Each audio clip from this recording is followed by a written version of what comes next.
Credit కార్డులను క్రమశిక్షణతో తెలివిగా ఉపయోగిస్తే ఆర్థిక ప్రయోజనాలు పొందవచ్చు. వడ్డీ రహిత కాలంలో జీతం డబ్బును పెట్టుబడిగా పెట్టడం, నో క్యాష్ ఈఎంఐలు, రివార్డులు, క్యాష్ బ్యాక్ ద్వారా సంపాదించవచ్చు. అయితే బిల్లులను సకాలంలో చెల్లించి నిబంధనలను అర్థం చేసుకోవడం, వార్షిక రుసుములపై దృష్టి పెట్టడం తప్పనిసరి. క్రెడిట్ కార్డులు కేవలం షాపింగ్ బిల్ల చెల్లింపులకు మాత్రమే పరిమితం కాదని, వాటిని తెలివిగా క్రమశిక్షణతో ఉపయోగిస్తే డబ్బు సంపాదించే సాధనంగా కూడా మార్చుకోవచ్చని ఆర్థిక నిపుణులు చెబుతున్నారు. అయితే దీనికి కొన్ని ముఖ్యమైన నియమాలు, జాగ్రత్తలు పాటించడం తప్పనిసరి. క్రెడిట్ కార్డులు అందించే ప్రధాన ప్రయోజనాలు: 30 నుంచి 45 రోజుల వడ్డీ రహిత కాలం. ఈ సమయంలో మీరు క్రెడిట్ కార్డుతో కొనుగోలు చేయవచ్చు లేదా బిల్లులు చెల్లించవచ్చు. గడువు తేదీలోపు బిల్లును పూర్తిగా చెల్లిస్తే ఎలాంటి వడ్డీ కట్టాల్సిన అవసరం ఉండదు. బ్యాంకులు, వ్యాపారుల నుంచి కమిషన్ రూపంలో లేదా బిల్లుల ఆలస్యంపై విధించే వడ్డీ ద్వారా ఆదాయం పొందుతారు.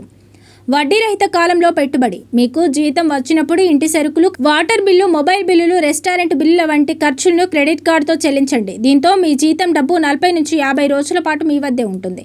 ఈ మొత్తాన్ని తక్కువ కాలం పాటు బ్యాంక్ ఫిక్స్డ్ డిపాజిట్లో పెట్టుబడిగా పెట్టి వడ్డీ పొందవచ్చు.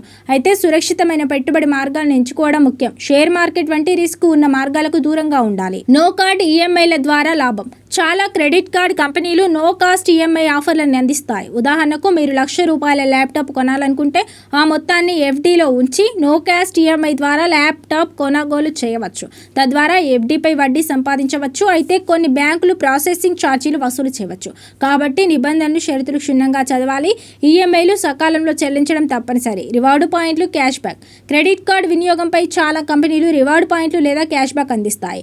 వీటిని రిడీమ్ చేసుకోవడం ద్వారా లేదా బిల్లు చెల్లింపులపై వచ్చే క్యాష్ బ్యాక్లను సద్వినియోగం చేసుకోవడం ద్వారా కొంత డబ్బు ఆదాయం చేసుకోవచ్చు లేదా సంపాదించవచ్చు. సిబిల్ స్కోర్ పెంపు: క్రెడిట్ కార్డు బిల్లులను సకాలంలో చెల్లించడం వల్ల మీ సిబిల్ స్కోర్ పెరుగుతుంది. మంచి సిబిల్ స్కోర్ భవిష్యత్తులో గృహ రుణాలు లేదా ఇతర రుణాలను తక్కువ వడ్డీకే పొందడానికి సహాయపడుతుంది. క్రెడిట్ కార్డులను క్రమశిక్షణ లేకుండా ఉపయోగిస్తే తీవ్ర ఆర్థిక నష్టాలు ఎదురవుతాయి. పూర్తి బిల్లు చెల్లింపు: డ్యూ డేట్లోగా మొత్తం బిల్లును చెల్లించడం తప్పనిసరి. కనీస చెల్లింపు వైపు అస్సలు వెళ్ళవద్దు. ఇది అధిక వడ్డీలకు దారితీసి రుణభారాన్ని పెంచుతుంది. ఆర్థిక స్తోమత: క్రెడిట్ కార్డుతో ఖర్చు పెట్టినంత డబ్బు ముందే మీ వద్ద ఉన్నప్పుడు మాత్రమే పై సంపాదన మార్గాలు సాధ్యమవుతాయి. అనవసరమైన ఖర్చులకు దూరంగా ఉండాలి. నో క్యాస్ట్ ఈఎంఐ, ఇతర ఆఫర్ల నిబంధనలు, షరతులను జాగ్రత్తగా చదవండి. దాచిన ఛార్జీలు ఏమైనా ఉన్నాయో లేదో తెలుసుకోండి. క్రెడిట్ కార్డు వార్షిక రుసుములను గమనిస్తూ ఉండండి. కార్డ్ అప్గ్రేడ్ పేరుతో కంపెనీలు ఫీజులు పెంచాయేమో చూసుకోవాలి. క్రెడిట్ కార్డులు ఆర్థిక సాధనాలు మాత్రమే. వాటిని ఎలా ఉపయోగించాలి అనేది వినియోగదారుడి క్రమశిక్షణపై ఆధారపడి ఉంటుంది. వీటిని తెలివిగా ఉపయోగిస్తే ఆర్థికంగా లాభపడవచ్చు, లేకపోతే నష్టాల బారిన పడే అవకాశం ఉంది.